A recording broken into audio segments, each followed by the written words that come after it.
ஸ்ரீ சாதுவோம் சுவாமிகள் அருளிய சாதனை சாரம், அதில் எழுச்சி அறல் என்ற தலைப்பில் இருக்கக்கூடிய பாடல்கள். முதல் பாடல் விளக்கம். நான் என்று எழும்பும் அகந்தை உண்மையற்றது என்று அறியாத தப்பிதத்தால்தான் பிடிவாத குணமுடைய மனம் தோன்றும் உலகத்தை மிக உயர்ந்த பொருளாக கருதி அதை நோக்கி மிகுந்த ஆசையுடன் பாய்கின்றது. ஆனால் எழும்பும் அகந்தையின் உண்மை எப்படிப்பட்டதென்று அதுவாகிய தன்மேல் கவனத்தை செலுத்தி ஆராயத் தொடங்கினால் அவ்வகந்தை ஒடுங்கி ஆன்மாவாகிய ஈசனுடன் மிகுந்த பிரியத்தோடு ஒன்றிவிடும்.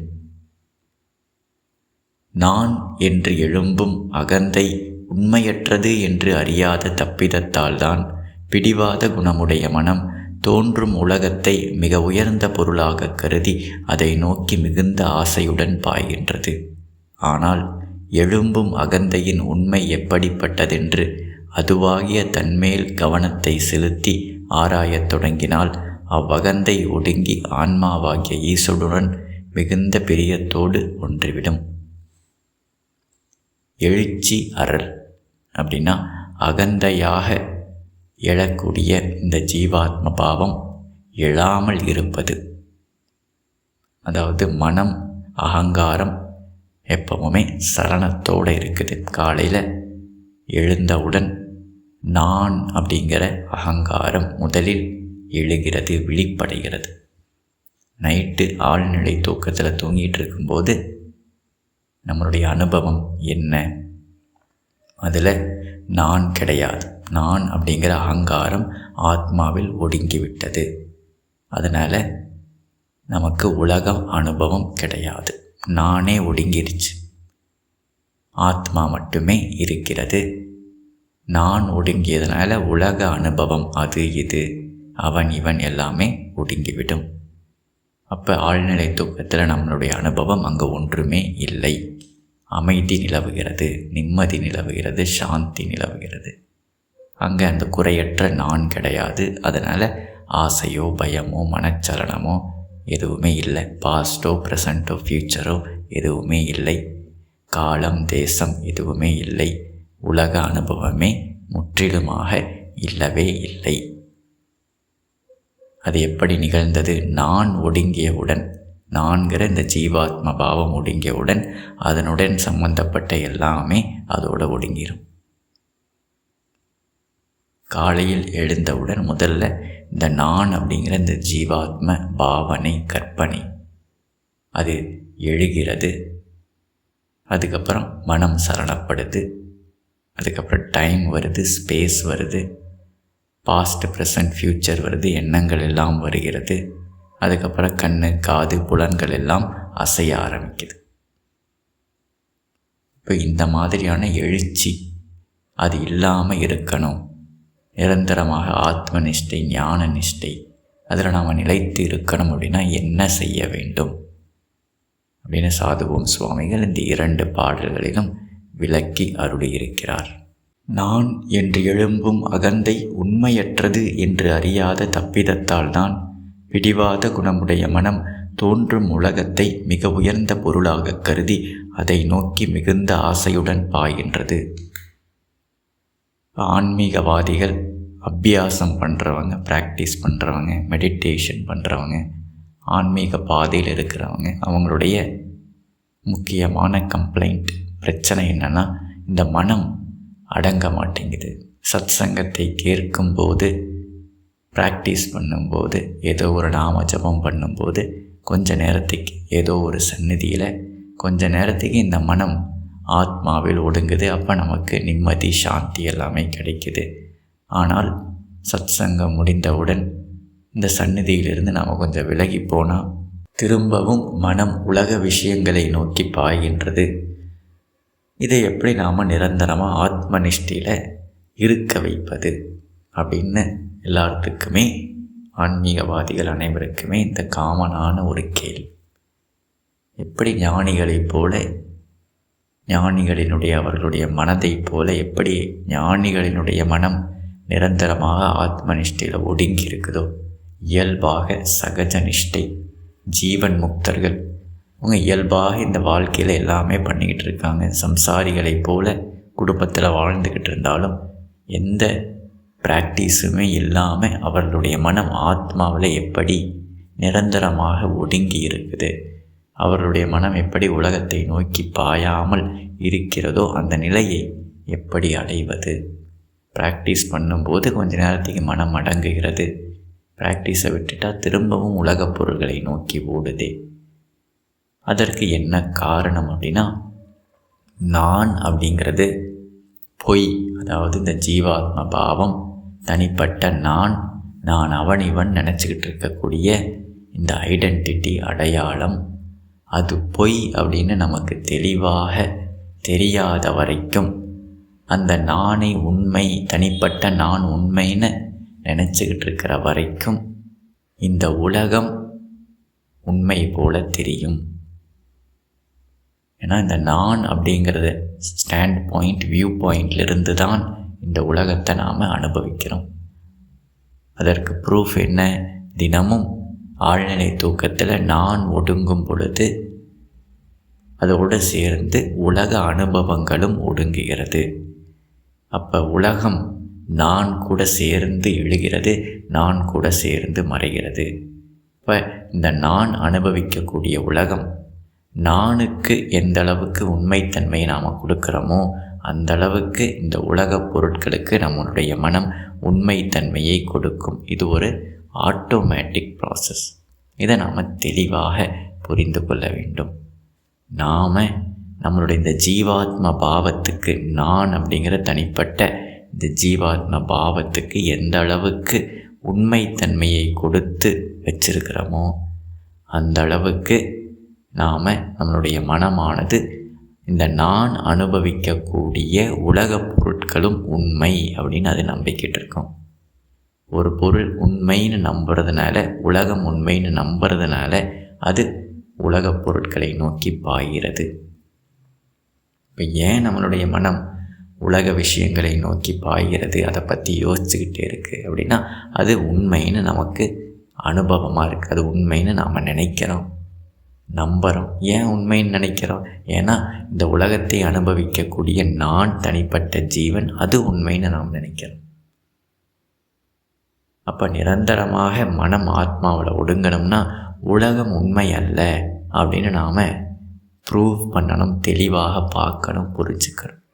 இப்போ உலகம் உண்மை அல்ல அப்படின்னு நாம் ப்ரூவ் பண்ணணும்னா உலகத்தை அனுபவிக்கக்கூடிய இந்த தனிப்பட்ட ஜீவன் நான் உண்மை அல்ல அப்படின்னு ப்ரூவ் பண்ணால் தான் இந்த நான் அனுபவிக்கக்கூடிய உலகம் உண்மை அல்ல அப்படின்னு நாம் தெளிவாக உணர முடியும். இதை நாம் தெளிவாக புரிந்து கொள்ள வேண்டும் என்றால் இந்த கனவு எக்ஸாம்பிளை நாம் கான்டம்ப்ளேட் பண்ணி பார்க்கணும். ஒருத்தர் தனியாக தன்னுடைய ரூமில் படுத்து தூங்கிக்கிட்டு இருக்காரு. கொஞ்ச நேரம் தூங்கினதுக்கப்புறம் அவருக்கு ஒரு கனவு வருது. இல்லை கனவு காடு இருக்குது, அந்த காட்டில் புலி இருக்குது, மான் இருக்குது. அந்த புலி அவரை துரத்திக்கிட்டு ஓடிக்கிட்டு இருக்கு. கனவு உலகத்தில் அவர் ஒரு கனவு கேரக்டராக இருக்கிறார். உண்மையில் அவர் தனியாக தன்னுடைய ரூமில் தூங்கிக்கிட்டு இருக்காரு. ஆனால் அவரை புலி துரத்துகிற மாதிரி ஒரு கனவு வருது. இந்த கனவு புலியையும் கனவு மான், கனவு காடு, அதை எந்த கண்கள் மூலமாக அவர் காண்கிறார் அப்படின்னா, கனவு கேரக்டர், ட்ரீம் கேரக்டர், அதுக்கு ஒரு உடம்பு இருக்கும், அதுக்கு ஒரு கண் இருக்கும். அந்த கண் மூலமாக தான், இந்த கனவு கேரக்டரினுடைய கண்கள் மூலமாக தான் கனவு புலியை அவர் பார்க்குறார். இந்த மாதிரி கனவு ஒரு 15-20 நிமிஷம், அரை மணி நேரம் கனவு காணும் பொழுது அந்த அரை மணி நேரம் ஃபுல்லாக அந்த புலியை பற்றியே அவர் யோசிச்சுக்கிட்டு இருப்பார். எப்போ புலி வரும், எங்கேருந்து வரும், எப்போ அட்டாக் பண்ணும். எப்போவுமே இந்த கனவு காட்டில் இருக்கக்கூடிய விஷயங்களை பற்றி, மானை பற்றி அவருக்கு ஆசை இருக்கும், அதை பிடிக்கணும். புலியை பற்றி ஒரு பயம் இருக்கும். இந்த கனவு கேரக்டர், அதனுடைய ஒரு மனம் எப்போவுமே இந்த கனவு விஷயங்களை பற்றி, கனவு காட்டுக்குள்ளே இருக்கக்கூடிய விஷயங்களை பற்றி யோசிச்சுக்கிட்டே இருக்கும். சப்போஸ் அந்த கனவு கேரக்டர், ட்ரீம் கேரக்டர், இன்னும் எப்போ பாரு எனக்கு இந்த புலியை பற்றி எண்ணங்கள் வந்துக்கிட்டே இருக்குது, நான் கொஞ்சம் நிம்மதியாக இருக்கணும், எனக்கு ஏதாவது மெடிடேஷன் கற்றுக் கொடுங்க, ஏதாவது ப்ராக்டிஸ் கற்றுக் கொடுங்கன்னு இந்த கனவு கேரக்டர் எதையாவது குருவை நாடி அவர் மெடிடேஷன் பண்ணுறார் அப்படின்னா, ஏதோ ஒரு ப்ராக்டிஸ்னால் ஒரு அரை மணி நேரத்துக்கு இந்த புலியை பற்றியோ மானை பற்றியோ கனவு காட்டுக்குள்ளே இருக்கக்கூடிய விஷயங்களை பற்றியோ நினைக்காம ஏதோ ஒரு ப்ராக்டிஸ் மூலமாக ஒரு அரை மணி நேரம் நிம்மதியாக இருப்பார். திரும்பவும் அந்த ப்ராக்டிஸ் முடிஞ்சோடனே திரும்பவும் புலி மானை பற்றி யோசிக்க ஆரம்பிச்சிருவார். கனவு காட்டுக்குள்ளே இருக்கக்கூடிய விஷயங்களை பற்றி யோசிக்க ஆரம்பிச்சிருவார். இப்படிப்பட்ட இந்த கனவு கேரக்டர் நிரந்தரமாக நிம்மதியை எப்படி அடைகிறது, இயல்பாக எப்படி அடைகிறது அப்படின்னா, கனவு நான், ட்ரீம் கேரக்டர் தான் நான், அது உண்மைன்னு நினச்சிக்கிட்டு இருக்கிற வரைக்கும் அது முடியவே முடியாது. நிரந்தர நிம்மதியை, இயல்பான நிம்மதியை அடைய முடியாது. கனவு கேரக்டராக இருக்கிற வரைக்கும் இந்த புலியும் மானும் உண்மை மாதிரியே தெரியும். எவ்வளவு ப்ராக்டிஸ் பண்ணாலும் நிரந்தரமாக மனம் ஒடுங்காது. புலியை பற்றின நினப்போ மானை பற்றின நினப்போ வராமல் இருக்காது. ஏன்னா அது உண்மை மாதிரியே அனுபவம் இருக்கும் கனவு கேரக்டராக இருக்கிற வரைக்கும். இப்போ திடீர்னு தூங்கிட்டு இருக்கிற கனவு கலைஞ்சு எந்திரிச்சிடுறாரு. இப்போ அவருடைய அனுபவம் என்னமாக இருக்கும் அப்படின்னா, நான் என்னுடைய ரூமில் தனியாக தூங்கிக்கிட்டு இருக்கேன், இங்கே என்னை தவிர வேறு யாருமே இல்லை. ஒரு ஃபியூ செகண்ட்ஸுக்கு முன்னாடி நான் ஒரு கனவு கேரக்டராக ஒரு புலி என்னை துரத்தி ஓடிக்கிட்டு இருந்தது. நான் ஒரு கனவு காட்டுக்குள்ளே இருந்தேன். உண்மையில் புலி துரத்திக்கிட்டு ஓடின நான் அது உண்மை அல்ல, அந்த கனவு கேரக்டர் நான் அல்ல. அப்படி ஒன்று இல்லவே இல்லை. அதுவே உண்மை அல்ல. கனவு கேரக்டர், ட்ரீம் கேரக்டரே உண்மை அல்ல அப்படின்னா, அந்த ட்ரீம் கேரக்டர் கண்கள் மூலமாக தெரிந்த புலியும் மானும் காடும் காட்டில் இருக்கக்கூடிய எண்ணற்ற பொருட்களும் அதுவும் உண்மை அல்ல. இப்போ ட்ரீம் கேரக்டரே உண்மை அல்ல அப்படின்னா, அந்த ட்ரீம் கேரக்டரை அனுபவித்த ஒரு அரை மணி நேரம் அந்த ட்ரீம் கேரக்டர் அந்த ட்ரீம் காட்டுக்குள்ளே என்னென்னமோ விஷயத்தை அனுபவிச்சுது. நல்லது, கெட்டது, ஆசை, பயம், இது எதுவுமே உண்மை அல்ல. அரை மணி நேரம் நடந்த எதுவுமே உண்மை அல்ல. ஏன்னா அதையெல்லாம் அனுபவித்து அந்த ட்ரீம் கேரக்டரே நான் அல்ல, அது உண்மை அல்ல அப்படின்னு தெளிவு எப்போ வரும்? கனவு கலைந்தவுடன் வரும், கண்ணை திறந்தவுடன் வரும். இப்போ விழித்ததுக்கப்புறமா அவருடைய மனம் புலியை பற்றியோ மானை பற்றியோ யோசிக்குமா? அவருக்கு ஏதாவது ப்ராக்டிஸ் தேவையா? புலியினுடைய எண்ணம் எனக்கு வந்துக்கிட்டே இருக்குது, மானனுடைய எண்ணம் வந்துக்கிட்டே இருக்குது, கனவு பொருள்களினுடைய எண்ணம் வந்துக்கிட்டே இருக்குது, எனக்கு ஏதாவது ஒரு ப்ராக்டிஸ் வேணும் அப்படின்னு விழிப்படைந்ததுக்கப்புறம் யாராவது தேடுவாங்களா? கஷ்டப்படுவாங்களான்னா படமாட்டாங்க. ஏன்னா விழிப்பு பெற்றதுக்கப்புறம் மொத்த கனவுமே உண்மை அல்ல அப்படின்னு தெரிஞ்சதுக்கப்புறம் அவருடைய மனம், விழிப்படைந்தவருடைய மனம் இயல்பாகவே கனவு பொருள்களை பற்றி யோசிக்காது. அவர் எந்த ப்ராக்டிஸுமே இல்லாமல் கனவு பொருள்களை பற்றி யோசிக்காமல் நிம்மதியாக இருக்க முடியும், விழிப்பு நிலையில் இருக்க முடியும். அப்போ இதுதான் ஞானிகள், ஆத்மனிஷ்டர்கள், பிரம்மனிஷ்டர்கள், ஜீவன் முக்தர்கள். அவங்க இயல்பாகவே எந்த ஒரு பிரயத்தனமும் இல்லாமல், ஸ்பெசிஃபிக் ப்ராக்டிஸும் இல்லாமல் அவர்களுடைய மனம் இயல்பாக ஆத்மாவில் ஒடுங்கி நிம்மதியாக இருக்குது. உலகப் பொருட்களை பற்றி அவர்கள் யோசிக்கிறதில்ல, ஆசையோ பயமோ அவர்களுக்கு கிடையாது. மனமானது சலனமில்லாமல் உலகப் பொருள்களை நோக்கி பாயாமல் இயல்பாக ஆத்மாவில் ஒடுங்குது, எந்த ப்ராக்டிஸுமே இல்லாமல் ஒடுங்குது. அதற்கு காரணம் இந்த உலகத்தை அனுபவிக்கக்கூடிய இந்த நான் ஜீவாத்மா எதனுடைய கண்கள் மூலமாக இந்த உலகம் தெரிகிறதோ, எந்த ஒரு ஜீவன், தனிப்பட்ட ஜீவன் இந்த உலகத்தை அனுபவிக்குதோ, எந்த ஒரு ஜீவனுக்கு உலகப் பொருட்கள் மேலே ஆசையும் பயமும் இருக்குதோ, எந்த ஒரு ஜீவன் குற்றம் குறையோடு இருக்குதோ, அந்த ஜீவன் நான் அல்ல, அது உண்மை அல்ல. அப்படிப்பட்ட ஒன்று கிடையவே கிடையாது. அது வெறும் பாவனை, கற்பனைன்னு தெளிவாக பார்த்ததுனால எப்படி பார்த்தாங்க? ஞான கண்ணை திறந்து பார்த்தாங்க, ஆத்ம விசாரம் செய்து கண்டுபிடிச்சாங்க. அப்படி பார்த்ததுனால அந்த நானே உண்மை அல்ல. அப்போ நான் அனுபவித்த உலகம், அந்த உலகத்திலுடைய பொருட்கள் எதுவுமே உண்மை அல்ல. உண்மை அல்லன்னு தெரிந்த உடனே மனம் அமைதி அடைந்துவிடும், அதை நோக்கி பாயாது. உண்மைன்னு நினச்சிக்கிட்டு இருக்கிற வரைக்கும் மனம் சலனப்படும், அதை நோக்கி பாய்ந்து கொண்டே இருக்கும். என்னைக்கு அது உண்மை அல்லன்னு தெளிவாக நாம் பார்த்துட்டோமோ மனம் இயல்பாக ஒடுங்கிவிடும். நான் என்று எழும்பும் அகந்தை உண்மையற்றது என்று அறியாத தப்பிதத்தால் தான் பிடிவாத குணமுடைய மனம் தோன்றும் உலகத்தை மிக உயர்ந்த பொருளாக கருதி அதை நோக்கி மிகுந்த ஆசையுடன் பாய்கின்றது. ஆனால் எழும்பும் அகந்தையின் உண்மை எப்படிப்பட்டதென்று அதுவாகிய தன்மேல் கவனத்தை செலுத்தி ஆராயத் தொடங்கினால் அவ்வகந்தை ஒடுங்கி ஆன்மாவாகிய ஈசனுடன் மிகுந்த பிரியத்தோடு ஒன்றிவிடும். எழும்பும் அகந்தையின் உண்மை எப்படிப்பட்டதென்று அதுவாகிய தன்மேல் கவனத்தை செலுத்தி ஆராயத் தொடங்கினால், இதுதான் ஆன்ம விசாரம். இயல்பாக அஞ்ஞானிகள் உலகத்தில் இருக்கிற எல்லா விஷயத்தை பற்றியும் ஆராய்ச்சி பண்ணிக்கிட்டு இருப்பாங்க. அது என்ன, இது என்ன, ஆராய்ச்சி பண்ணி புதுசாக கண்டுபிடிச்சிக்கிட்டு இருப்பாங்க. ஆனால் ஆராய்ச்சியிலேயே மிகப்பெரிய ஆராய்ச்சி, மிகப்பெரிய பலனை கொடுப்பது நான் யார் அப்படின்னு நம்ம செய்யக்கூடிய ஆராய்ச்சி. இதுதான் ஆன்ம விசாரம். நான் உண்மை, நான் ஒரு தனிப்பட்ட ஜீவன், நான் இந்த உடல் மனம் அகங்காரம், நான் ஒரு தனிப்பட்ட இருப்புன்னு நம்பிக்கிட்டு, இது நம்பிக்கை, இது மூட நம்பிக்கை, கற்பனை. எந்தவித ஆராய்ச்சியும் பண்ணாமல் யாரோ காதில் வந்து சொன்னாங்க.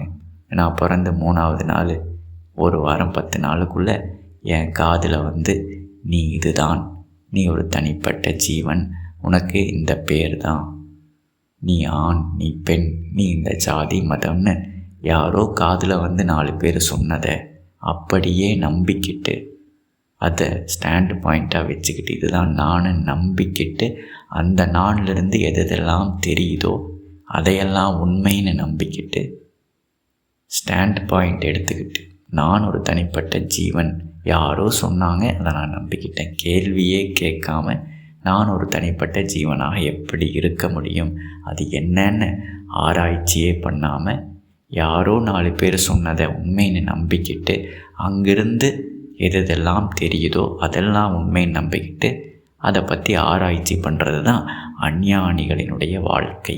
ஆனால் நிரந்தர நிம்மதி, பூரணத்துவம், முக்தியை அடையணும்னா நாம் எதை பற்றி ஆராய்ச்சி பண்ணணும்னா, உலகப் பொருட்களை ஆராய்ச்சி பண்ணுறதை விட்டுட்டு இந்த உலகத்தை அனுபவிக்கக்கூடிய ஜீவனாகிய நான் யார், இந்த அகந்தையின் உண்மை எப்படிப்பட்டது என்று அதுவாகிய தன்மேல் கவனத்தை செலுத்தி ஆராயத் தொடங்க வேண்டும்.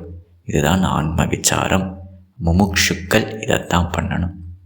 அஞ்ஞானிகள் உலக விஷயங்களை ஆராய்ச்சி பண்ணி மேலும் மேலும் அதை நோக்கி போயிட்டே இருப்பாங்க. முமுட்சுக்கள் நான் யார், உலகத்தை அனுபவிக்கக்கூடிய நான் யார், இந்த நான்ட்டு காலையிலேருந்து நைட்டு வரைக்கும் எண்ணற்ற முறை நான் சொல்லிக்கிட்டு இருக்கிறேன், நினச்சிக்கிட்டு இருக்கேன், உண்மைன்னு நினச்சிக்கிட்டு இருக்கேன். எனக்கு குறை இருக்குது, எனக்கு அது நடந்தது, இதை நடந்தது, என்னை நான் பார்த்துக்கணும் அப்படின்னு எண்ணற்ற முறை. இந்த வாழ்க்கையே இந்த நானுக்காகத்தான் வாழப்படுகிறது. இந்த நானையே நாம் ஆராய்ச்சி பண்ணணும், கொஸ்டின் பண்ணணும். இந்த நான் யார், இந்த தனிப்பட்ட நான் யார்? இந்த பிரபஞ்சத்தை எல்லாம் ஒரு சக்தி இயக்கி கொண்டிருக்கும் பொழுது இந்த தனிப்பட்ட நான் ஒன்று கற்பனை பண்ணிகிட்டு இருக்கிறேனே, இது உண்மையா அல்லது இது வெறும் மூட நம்பிக்கையா?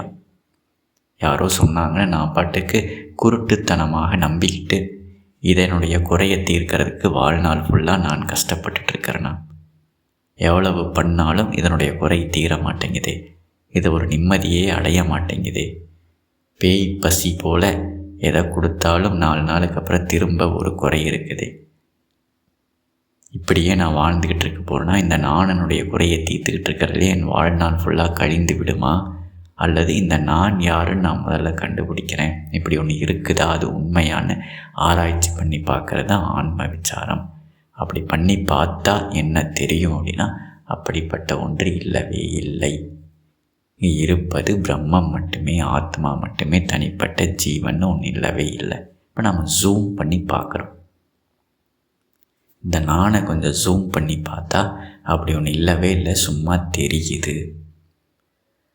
காணல் நீர் தூரத்தில் இருந்து தெரியுது, கொஞ்சம் பக்கத்தில் போய் ஃபோக்கஸ் பண்ணி பார்த்தா, ஆராய்ச்சி பண்ணி பார்த்தா அப்படி ஒன்று இல்லவே இல்லை.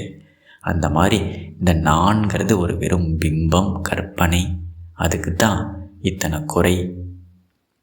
அந்த குறையை தீர்க்கறதுக்கு வாழ்நாள் ஃபுல்லாக நம்ம கஷ்டப்பட்டுட்ருக்கிறோம். அதுக்கு தான் பயம், அதுக்கு தான் ஆசை, அதுக்கு தான் குறை.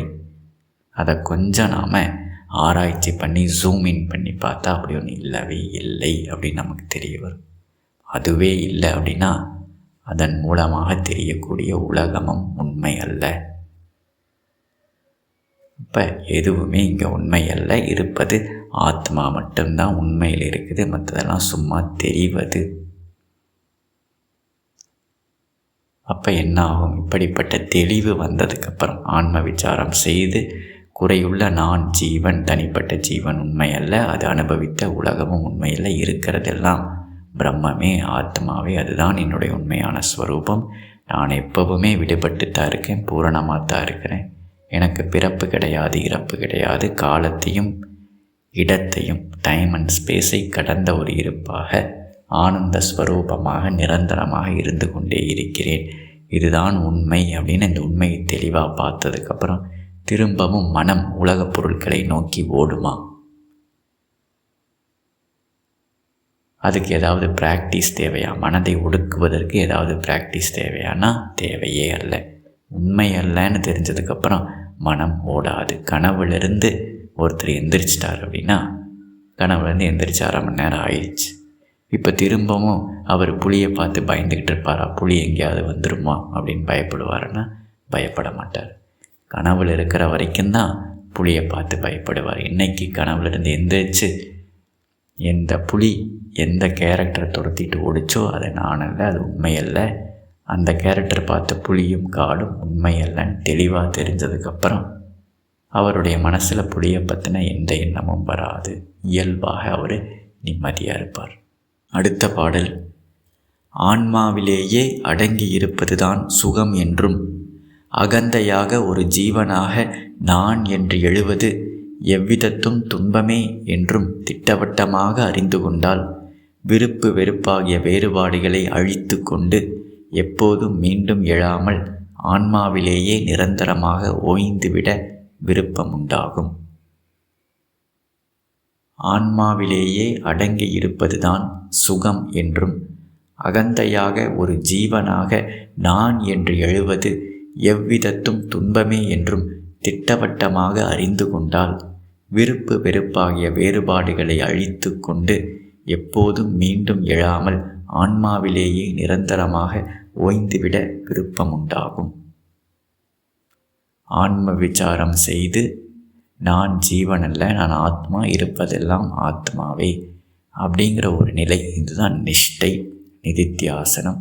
அப்படி இருந்து பழகும்போது நம்மளுடைய அனுபவம் எப்படி இருக்கும்? ஆழ்நிலை தூக்கத்தில் இந்த நான் அப்படிங்கிறது இல்லாமல், உலக அனுபவங்கள் இல்லாமல் எப்படி நாம் நிம்மதியாக ஒரு 4 மணி நேரம் கனவில்லாமல் தூங்கும்போது நமக்கு நேரம் தெரியலை, இடம் தெரியலை, எந்த குறையும் தெரியலை, மனசில் எந்த சலனமும் இல்லை, எந்த குறையும் இல்லை, பூரணமாக நிம்மதியாக நாம் இருக்கிறோம். அதுதான் நம்மளுடைய அனுபவமாக இருக்குது. ஆழ்நிலை தூக்கத்தில் நான் இல்லாமல், உலகம் இல்லாமல் போகும்போது, ஆத்மாவாக மட்டும் நாம் இருக்கும்போது அதுதான் நம்முடைய அனுபவம். இதே அனுபவம் ஞான நிஷ்டை, ஆத்ம நிஷ்டை இருக்கிறவங்களுக்கு 24 மணி நேரமும் இருக்கும். இருப்பதெல்லாம் பிரம்மம். விதவிதமாக தெரிஞ்சாலும் உண்மையில் இருப்பது ஒரே பொருள் ஆத்மா. இந்த 4 தனிப்பட்ட ஜீவனே உண்மை அல்ல, தெரிகிறது ஆனால் உண்மை அல்ல. நைட்டு ஆழ்நிலை தூக்கத்தில் எதுவுமே தெரியலை, ஆத்மா மட்டும் இருக்குது. எல்லாரும் ஞானி அஞ்ஞானி எல்லாருமே அந்த அனுபவத்தை, ஆத்மாவனுடைய ஆனந்தத்தை ஆழ்நிலை தூக்கத்தில் அனுபவிச்சுட்டு தான் இருக்கிறோம். காலையில் எந்திரிச்ச உடனேயும் அஞ்ஞானிகள் இந்த ஜீவன் இருக்கிற மாதிரி தெரியுது, நான் தனிப்பட்ட ஜீவன், அவன் இருக்கிற மாதிரி தெரியுது, உலகம் இருக்கிற மாதிரி தெரியுது. அந்த தெரிகிறத உண்மைன்னு நினச்சிக்கிறதுனால அவங்க துக்கப்படுறாங்க, துயரப்படுறாங்க, சலனப்படுறாங்க, அஞ்ஞானிகள். ஆனால் ஞானிகள் ஜீவன் இருக்கிற மாதிரி தெரியுது, அவர்களும் ஒரு குடும்பத்தில் ஏதோ ஒரு ரோல் ப்ளே பண்ணுறாங்க, உலகம் இருக்கிற மாதிரி தெரியுது. அவர்களும் அஞ்ஞானிகளைப் போல உலகத்துக்கூட எல்லா டிரான்சாக்ஷனும் பண்ணுறாங்க. ஆனால் அடியாழத்தில் அவர்களுக்கு தெரியும், இப்படியெல்லாம் தெரிந்தாலும் விதவிதமாக தெரிந்தாலும் அது உண்மை அல்ல.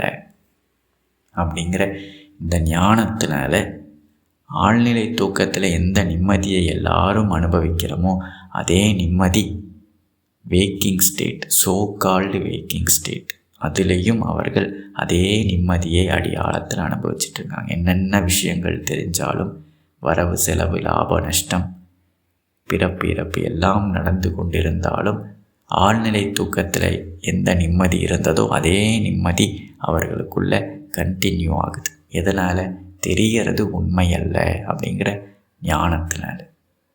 ஏன் அஞ்ஞானிகள் துக்கப்படுறாங்க? தெரிகிறது உண்மைன்னு நம்பிக்கிட்டு இருக்கிறதுனால. நான் ஒரு தனிப்பட்ட ஜீவன், அது உண்மை, நான் அனுபவிக்கிற உலகம் அது உண்மைன்னு பாவனை, அஞ்ஞானம், இக்னோரன்ஸ்னால அவங்க துயரப்படுறாங்க.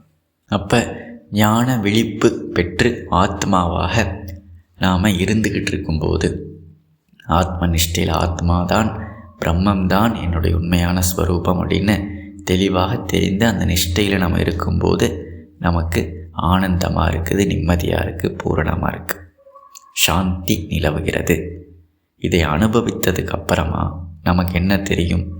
இவ்வளவு நாள் நான் ஜீவனாக என்னை நினச்சிக்கிட்டு குறையுள்ள ஒரு ஜீவன், சின்ன ஒரு இருப்பு, இந்த உடம்பு மட்டும்தான் நான், எனக்கு பிறப்பு இருக்குது, இறப்பு இருக்குது, குறை இருக்குன்னு சரணத்தோடு கஷ்டப்பட்டு அஞ்ஞானத்தில் நான் வாழ்ந்துக்கிட்டு இருந்தேன். துக்கத்தோடையும் துயரத்தோடையும் பயத்தோடையும் குறையோடையும். இப்போ ஆத்மாவாக பூரணமாக சாந்தமாக குறையில்லாமல் நான் இருக்கிறேன்.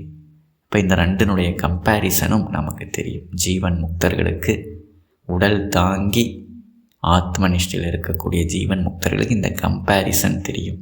அஞ்ஞானத்தில் இருக்கும்போது நான் எப்படி இருந்தேன், ஞான நிஷ்டையில் இருக்கும்போது எப்படி இருந்தேன் அவர்களுக்கு தெளிவாக தெரியும். அதனால் அவர்களுடைய மனமானது இயல்பாகவே ஆத்மாவில் ஒடுங்கிவிடும். மேலான ஒரு நிலையை அந்த மனமானது அதுக்கு தெரிஞ்சிருச்சு, அனுபவிச்சிருச்சு. ஓ, இங்கே ஆத்மாவாக இருந்தால் இவ்வளவு நிம்மதியாக இருக்குது, எஃபர்ட்லெஸ்ஸாக இருக்குது, ஆனந்தமாக இருக்குது. அப்புறம் எதுக்கு தனிப்பட்ட ஜீவன் உண்மை நான் நினச்சிக்கிட்டு துன்பப்படணும்? ஒரு பெட்டர் ஸ்டேட் இருக்கும் பொழுது, ஒரு பெட்டர் ரியாலிட்டி இருக்கும் பொழுது மனமானது ஆட்டோமேட்டிக்காக அதில் ஒடுங்கிடும். எந்த ப்ராக்டிஸுமே நமக்கு தேவையில்லை. ஆன்மாவிலேயே அடங்கி இருப்பது தான் சுகம் என்றும், அகந்தையாக ஒரு ஜீவனாக நான் என்று எழுவது எவ்விதத்தும் துன்பமே என்றும் திட்டவட்டமாக அறிந்து கொண்டால் விருப்பு வெறுப்பாகிய வேறுபாடுகளை அழித்து கொண்டு எப்போதும் மீண்டும் எழாமல் ஆன்மாவிலேயே நிரந்தரமாக ஓய்ந்துவிட விருப்பம் உண்டாகும். ஆன்மா பிரம்மமாக இருப்பது அது ஒரு எஃபர்ட்லெஸ் எக்ஸிஸ்டன்ஸ். அது நம்மளுடைய இயல்பான ஸ்வரூபம். அதுக்கு எந்த மெயின்டெனன்ஸுமே தேவையில்லை. அது பூரணம். எந்த ஆக்டிவிட்டியும் இல்லாமல் இருந்தாலும் நம்மளுடைய ஆத்மா பிரம்மம் அது அப்படியே இருக்கும். அதுக்கு எந்த ஒரு மெயின்டெனன்ஸும் தேவையில்லை. எஃபர்ட்லெஸ்ஸாக இருக்கலாம், பூரணமாக இருக்கலாம். ஆனால் அகங்காரமாக இருப்பதற்கு எஃபர்ட் போடணும். தனிப்பட்ட ஜீவன் நான் அவன் இவன்னு பாவனை பண்ணி இருப்பதற்கு அது எஃபர்ட் போடணும். எப்போவுமே ஒரு ஆக்டிவிட்டினால் இருக்கக்கூடியது தான் இந்த அகங்காரம். எப்படி கமலஹாசன் சப்பானியாக நடிச்சிருக்காரு 16 வயது நிலைங்கிற படம். இந்த சப்பானிங்கிற கேரக்டர் கமலஹாசனுடைய நடிப்புனால் உருவானது. அப்போ இந்த கேரக்டர் ஆக்டிவிட்டி, கமலஹாசன் ஆக்டிவிட்டியில் இருக்கும் பொழுது தெரியக்கூடியது சப்பானிங்கிற கேரக்டர். ஆக்டிவிட்டியை நிறுத்திட்டாருன்னா அது காணாமல் போயிடும். எந்த ஆக்டிவிட்டியும் இல்லாமல் நடிக்காமல் சும்மா ரிலாக்ஸ்டாக இருந்தாருன்னா கமலஹாசன் அவனுடைய இயல்பாக இருப்பதற்கு எந்த நடிப்பும் தேவையில்லை. ஆனால் சப்பானி அவன் இருக்கிறதுக்கு ஆக்டிவிட்டி தேவை. கமலஹாசனுடைய ஆக்டிவிட்டி தேவை. அந்த மாதிரி நாம் ஆத்மாவாக பிரம்மமாக இருப்பதற்கு எந்த ஆக்டிவிட்டியுமே தேவையில்லை, எந்த ப்ராக்டிஸுமே தேவையில்லை. ஏன்னா அது நம்முடைய இயல்பான நிலை, ஸ்வரூபம், எசன்ஸ். ஆனால் அகங்காரமாக இருக்கிறதுக்கு பாவனை தேவை. கமலஹாசன் பாவனை பண்ணாதான் சப்பானி பிறப்பான். பாவனை பண்ணுறதை நிறுத்திட்டு அவன் இல்லாமல் போயிடுவான். இந்த மாதிரி நான் தனிப்பட்ட ஜீவன், இந்த காஸ்டியூமை போட்டுக்கிட்டு, பயாலஜிக்கல் சூட் இந்த உடம்பை போட்டுக்கிட்டு நான் ஒரு தனிப்பட்ட ஜீவன்னு கற்பனை பண்ணுறது, பாவனை பண்ணுறது, அது ஒரு ஆக்டிவிட்டி. அந்த ஆக்டிவிட்டியை பண்ணிக்கிட்டு நான் ஒரு தனிப்பட்ட ஜீவன் நினச்சிக்கிட்டு அதுக்கப்புறம் அதை நாம் மெயின்டைன் பண்ணுறோம். எவ்வளவு பெரிய அகங்காரமோ அவ்வளவு பெரிய மெயின்டெனன்ஸ் காஸ்ட். இவர் பெரிய ஆளுங்க, இவர் சீஃப் மினிஸ்டருங்க, இவர் சமுதாயத்தில் பெரிய ஆள், இவர் மினிஸ்டர், இவர் பெரிய ஆக்டர், ஃபேமஸ் ஆனவர் அப்படின்னா அவர் மிகப்பெரிய அகங்காரம். அந்த அகங்காரத்துக்கு மெயின்டெனன்ஸ் காஸ்ட்டு அதிகம். பெரிய ஆள்னா பெரிய காரில் வரணும், பெரிய வீட்டில் இருக்கணும், ஒரு 10 லட்ச ரூபாய்க்கு சூட்டு போடணும், அவருடைய ட்ரெஸ் எல்லாம் லட்சக்கணக்கில் இருக்கணும். ஏன்னா பெரிய அகங்காரம், அதுக்கு மெயின்டெனன்ஸ் காஸ்ட்டு ரொம்ப பெருசு. சின்ன அகங்காரத்துக்கு சின்ன மெயின்டெனன்ஸ் காஸ்ட். அகங்காரமே இல்லாமல் ஆத்மாவாக இருந்தால் நோ மெயின்டெனன்ஸ் காஸ்ட். அப்போ ஆத்மாவாக இருப்பது சுகமா, அகங்காரமாக இருப்பது சுகமா அப்படின்னா அகங்காரமாக இருப்பது துன்பமே. அதுக்கு எப்போவுமே ஒரு ஆக்டிவிட்டி தேவை, மெயின்டெனன்ஸ் தேவை. எங்கே போனாலும் நான் பெரிய ஆள்னு காட்டிக்கிட்டே இருக்கணும், கான்ஷியஸாக இருக்கணும். மதிப்பு கொடுக்குறாங்களா இல்லையா, எல்லோரும் மதிப்பு கொடுக்கணும், என்ன பெரிய ஆள்னு ஏற்றுக்கணுன்னா நான் அப்படி நடக்கணும், இப்படி பேசணும், இப்படி உட்காரணும், இப்படி சூட்டு போடணும், இப்படிப்பட்ட காரில் வரணும், இப்படி தான் நிற்கணும், இப்படி தான் உட்காரணுன்னு எண்ணற்ற ரூல்ஸ் அண்ட் ரெகுலேஷன்ஸ் இந்த அகங்காரத்தை மெயின்டைன் பண்ணுறதுக்கு. அதுவே ஆத்மாவாக இருப்பதற்கு எந்த மெயின்டெனன்ஸும் தேவையில்லை. அது நம்மளுடைய இயல்பான ஸ்வரூபம். இது தெரிஞ்சதுக்கப்புறமா நம்மளுடைய மனம் இயல்பாக ஆத்மாவில் ஒடுங்கிடும். எதுவுமே மெயின்டெனன்ஸே இல்லாமல் பூரணமாக இருக்கிறத விட்டுட்டு அகங்காரம்னு என்னை பாவனை பண்ணிக்கிட்டு அதை எப்பவும் மெயின்டைன் பண்ணுறதுக்கு கஷ்டப்பட்டுட்ருக்கிறோமே. லோனை வாங்கி கடனை வாங்கி இந்த அகங்காரத்தை மெயின்டைன் பண்ணுறதுக்கு ஒரு பெரிய வீட்டை கட்டி காரை வாங்கி எல்லாம் எதுக்கு? நான் ஒரு பெரிய ஆள் அப்படின்னு நானே ஒன்று பாவனை பண்ணி வச்சுருக்கிறேன். நான் ஒரு தனிப்பட்ட ஜீவன், நான் ஒரு பெரிய ஆள் அப்படின்னு பாவனை பண்ணிக்கிட்டு அதை மெயின்டைன் பண்ணுறதுக்கு இவ்வளவு கடனை வாங்கி கஷ்டப்பட்டுட்ருக்கேன். அதை விட என்னுடைய உண்மையான ஸ்வரூபம் ஆத்மா. நான் யாருக்கும் எதையும் காட்ட தேவையில்லை, நான் என்னை தவிர இங்கே எதுவுமே இல்லை, நான் பூரணன் அப்படின்னு நிம்மதியாக நாம் இருக்கலாம். இந்த அடையாளத்தை மெயின்டைன் பண்ணுறதுக்கு ஆத்மா அப்படிங்கிற நம்மளுடைய அடையாளம், பிரம்மம் அப்படிங்கிற நம்மளுடைய அடையாளத்துக்கு மெயின்டெனன்ஸ் காஸ்ட்டே தேவையில்லை. இப்போ இதுதான் சுகம். இது தெரிஞ்சதுக்கப்புறம் மனம் இயல்பாக ஒடுங்கிவிடும். இந்த 2 கம்பேரிசனும் மனசுக்கு முன்னாடி இருக்கும். ஆத்மாவாக எப்படி நாம் சுகமாக இருந்தோம், அகங்காரமாக எப்படி நாம் ஒரு கன்ஸ்ட்ரைன்டு ரெஸ்ட்ரிக்டட் எக்ஸிஸ்டன்ஸ், டைட்டான ஒரு சூட். ஆத்மாங்கிறது ஒரு ஃப்ரீயாக, ரிலாக்ஸ்டாக, இயல்பாக, எஃபர்ட்லெஸ்ஸாக இருக்கக்கூடிய எக்ஸிஸ்டன்ஸ். இந்த 2ஐயும் கம்பேரிசன் பண்ணும் பொழுது ஆத்மாவை மனமானது இயல்பாக தேர்ந்தெடுத்து ஒடுக்கிவிடும். அதுக்கு நாம் சொல்லவே தேவையில்லை, எந்த ப்ராக்டிஸும் தேவையில்லை. வலுக்கட்டாயமாக மனசை பிடிச்சி ஆத்மாவில் நாம் டிசால்வ் பண்ணணுங்கிற அவசியமே கிடையாது.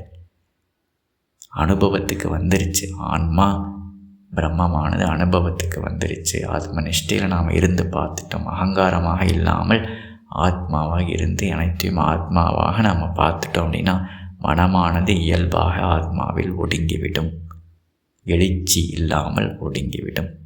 இறுதியாக எழுச்சி அறல் அப்படிங்கிற தலைப்பில் ஸ்ரீ சாதுவோம் சுவாமிகள் நிரந்தரமாக இயல்பாக மனமானது ஆத்மாவில் ஒடுங்கி இருக்கணும்னா முதல்ல நான் அப்படிங்கிறது என்னென்னு ஆராய்ச்சி பண்ணி இந்த ஜீவாத்ம பாவம் உண்மை அல்ல அப்படின்னு தெளிவாக ஆன்ம விசாரம் செய்து நாம் ப்ரூவ் பண்ணணும். அப்படி பண்ணிட்டா அந்த நான் அனுபவித்த உலகமும் உண்மை இல்லைன்னு ஆட்டோமேட்டிக்காக ப்ரூவ் ஆகிடும். நானே உண்மை இல்லைன்னா நான் அனுபவித்த உலகமும் உண்மையல்ல. இப்போ உண்மையல்லாத பொருளை நோக்கி மனம் இயல்பாக பாயாது. ஒரு காணல் நீர் உண்மையல்லன்னு பார்த்துட்டா திரும்பவும் மனம் அதை நோக்கி ஓடாது. உலகம் உண்மையல்லன்னு நாம் ப்ரூவ் பண்ணணும், அப்போ தான் மனம் அடங்கும். உலகம் உண்மையல்லன்னு ப்ரூவ் பண்ணணும்னா உலகத்தை அனுபவிக்கக்கூடிய தனிப்பட்ட ஜீவன் நான் உண்மையல்லன்னு ப்ரூவ் பண்ணணும். இந்த 2ஐயும் ப்ரூவ் பண்ணணும்னா நான் என்னுடைய இயல்பான ஸ்வரூபம் ஆத்மான்னு நான் தெளிவாக தெரிஞ்சுக்கணும். இதற்கு ஆத்ம விசாரம் நமக்கு உதவி செய்யும்.